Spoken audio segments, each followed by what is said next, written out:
So every year, ESPN publishes their ranking of the top 100 NBA players right before the season, and that list just dropped yet again, and as always, it has come with some incredibly head-scratching placements. Every sports fan has biases, whether they want to admit it or not, and ESPN is of course no different, but there are way too many extreme examples of this throughout their list, which has led to players either getting egregiously overrated or underrated on it. That's exactly what we're here to discuss in today's video, as we will be picking out the 4 most overrated players and the 4 most underrated players on ESPN's player ranking list, and we'll be reviewing why the spot they came in at was so off base. Before we start though, it turns out a good amount of you watching right now aren't even subscribed to the channel, so if you enjoy the content, consider hitting the subscribe button, as not only does it help out a ton, but it also very much appreciate it.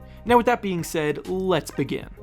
We'll start with one of the players that got severely overrated on ESPN's ranking list, with that being Derrick White of the Boston Celtics, who was ranked 26th. The NBA is as loaded as it has ever been with all-star caliber talent as you go through the amount of players that have made an all-star team over the last couple of years, along with the amount of players that have put up similar production but have consistently been just short of earning a nomination, and you can rattle off about 50 players in that range. Derrick White, however, has never been in that tier, nor has he ever produced at an all-star level at any point. Derrick White is one of the NBA's best role players, who has shown time and time again he excels at doing the little things, accepting whatever role is asked of him, and he embraces being both on and off the ball while defending hard and hustling to ignite those around him, and all of that matters to get a lot of credit. But that doesn't mean he should be ranked above about 25 guys that are all undoubtedly more talented with better production in lead roles on their teams every year. Being an elite role player doesn't make you a better player than a star in a tougher situation, because star players have more responsibility on their teams and get way more attention by opposing defenses, which is why you often see these role players struggle when they're thrust into bigger roles than they're used to. So while Derrick White is without question a winning player and an important part of Boston's dominance over the last couple years, he is ranked at least 25 spots too high for my liking, especially when all-stars like Karl Anthony Towns, Tyrese Maxey, Trae Young, Scottie Barnes, and Jaren Jackson Jr. were all the ones ranked immediately behind him on this list somehow. Next up is the first of the most underrated players that we will be discussing from ESPN's ranking list, with it being Tyler Hero of the Miami Heat, who they ranked 68th overall. Tyler Hero may be on the low end of the all-star caliber players in the league, and I'm well aware of the sour taste that he left in the mouths of many who watched him struggle mightily down the stretch of the Miami Heat's first-round playoff series against Cleveland, but this is such a ridiculous overreaction to that. Tyler Hero was literally an all-star last year, and kept the Heat afloat through a year filled with Jimmy Butler-related distractions off the court, and then was able to lead the Heat to a spot in the playoffs even after Jimmy Butler was traded away. He put up 24 points and 5.5 assists per game, shooting it efficiently, making 47% of his shots and 38% of his threes, and on a Heat team without much offensive firepower around him, he was being guarded by the opponent's best player night in and night out. I can understand concerns about his defense and about whether or not he's truly suited for a number 1 role in an offense, but for reference, ESPN had Tyler Hero ranked behind players like Cam Johnson and Aaron Nesmith, who are superb 3-and-D wings in their own right, but have never and will never sniff a lead role on a team for good reason, as players who work best off the ball complementing the stars in command.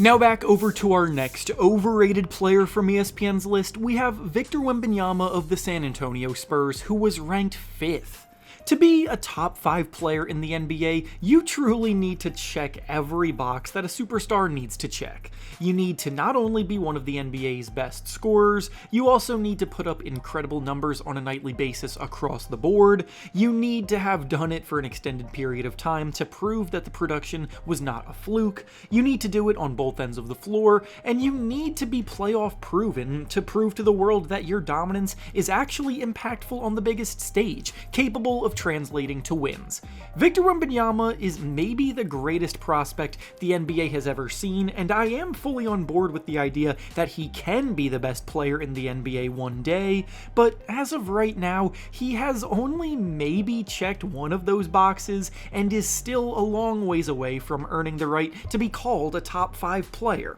Wembanyama has only produced at a top level for about half of a season before unfortunately being struck by bad injury luck, ending his season early last year, and the Spurs were not even on track to make the playoffs when he was healthy. He wasn't even in the top 10 of the league scoring the ball either, and his efficiency numbers do leave a lot to be desired at this point in time, and while he is already one of the NBA's best defensive players, he hasn't played a single second of playoff basketball to solidify that dominance. So in a league with quite a bit of playoff-proven superstar talent, I just cannot get behind prematurely crowning Wembanyama as better than those players until he has the accolades and accomplishments that they do to prove it. Now back over to the next of the most underrated players from ESPN's list, we have Joel Embiid of the Philadelphia 76ers, who was ranked 47th overall. Joel Embiid has been a polarizing superstar talent for the better part of the last 5 years,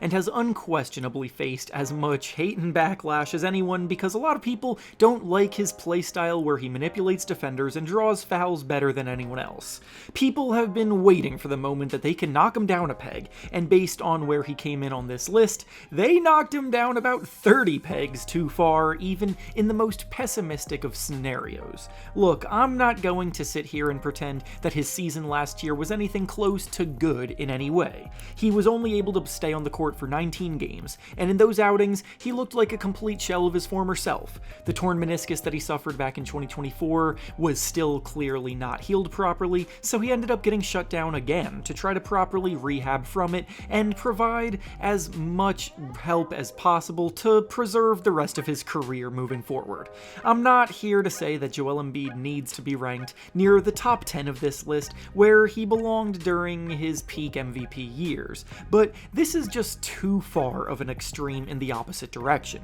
Embiid doesn't need to be the league's leading scorer to provide an all-star level impact, and when he returns to the court, it's going to be when his knee is healthy again. He's still one of the most impactful interior defenders, he can sleepwalk his way to 25 points per game even with a bum knee, and every year he's improved as a passer too, so the floor for his output is way higher than the players ranked ahead of him on this list like Jared Allen and Lauri Markkanen, who by the way also had a pretty terrible injury-riddled season last year, marking a clear and obvious double standard by ESPN. Now back to the next overrated player on their list, we have Jalen Williams of the Oklahoma City Thunder, who is ranked 11th overall. I really don't want to have to say anything negative about Jalen Williams because he is one of the best come out of nowhere and prove everyone wrong type of stories of the last few draft classes, and has established himself as one of the NBA's best two-way wing players, making the All-Star team and All-Defense team last season,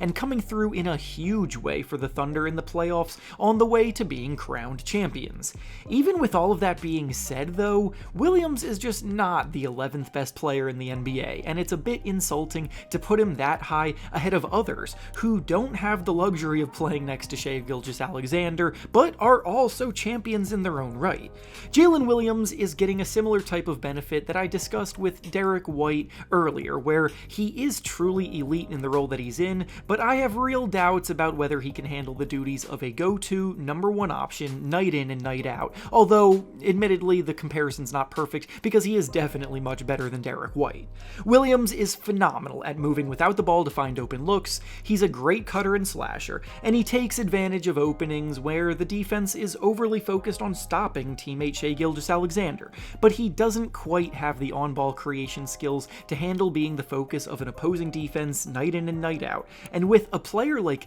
Cade Cunningham, for example, ranked right behind him on this list, who has to do literally everything on offense for the Pistons to get anything going, it just doesn't sit right with me. Now, for the next underrated player on their list, we have LaMelo Ball of the Charlotte Hornets, who ESPN ranked 63rd overall. I recently put out my personal rankings list for the top 50 players in the NBA going into the new season, and I had LaMelo Ball ranked at 43rd overall, and even I thought I was underrating him a tad bit. So when ESPN put him all the way down at 63, I had to do a double take to make sure that I was reading it properly. Again, LaMelo Ball comes with some clear and obvious red flags that get analyzed quite a bit as a typically lazy defender, a careless passer who has seen his turnovers rise year after year, a bit of a selfish shooter that just took the second most shots per game in the entire NBA last season despite converting at a below average efficiency rate,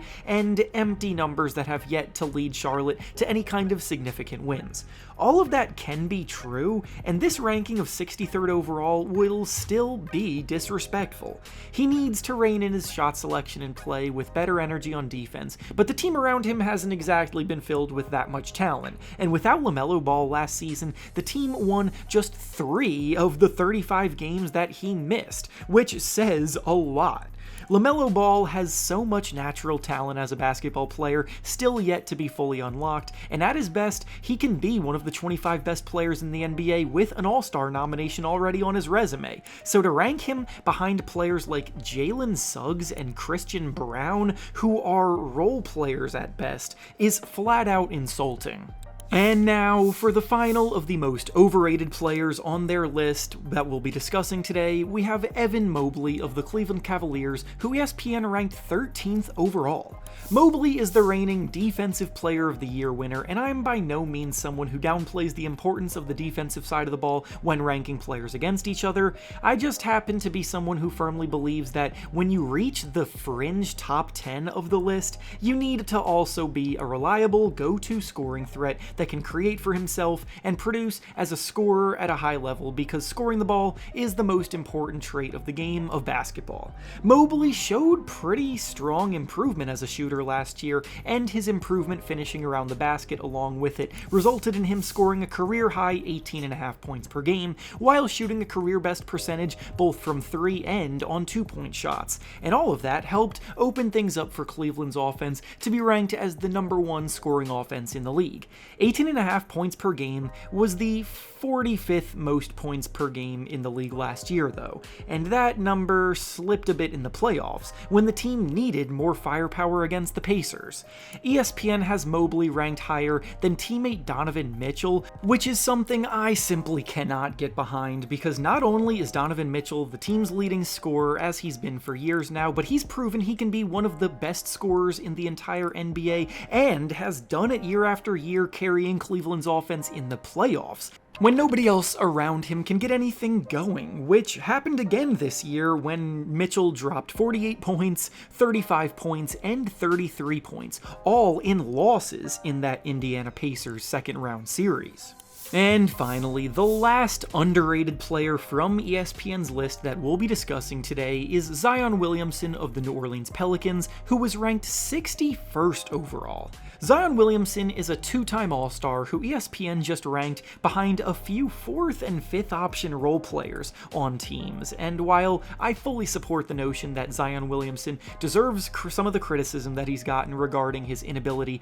to stay in shape, which has contributed to his inability to stay healthy, this is yet another example of ESPN punishing the star players with negative connotations surrounding their names too severely. He's still someone that scores about 25 points per game with ease. He's still one of the best interior scoring forces the league has had over the last decade, and his impact has always been immense with the Pelicans when he's on the court, as the team performs at least 5 points better per 100 possessions in each of the last 5 years that he's played, including last year where the Pelicans were 8.3 points better per 100 possessions with him on the court. Zion has come back this summer, slimmed down, looking to be in the best shape of his life, which hopefully means that he'll be able to stay on the court more reliably throughout the year, which could mean a career year is on the way for him. And if he manages to be named an All-Star for a 3rd time in his career, this ranking at 61 is going to look even sillier than it already does.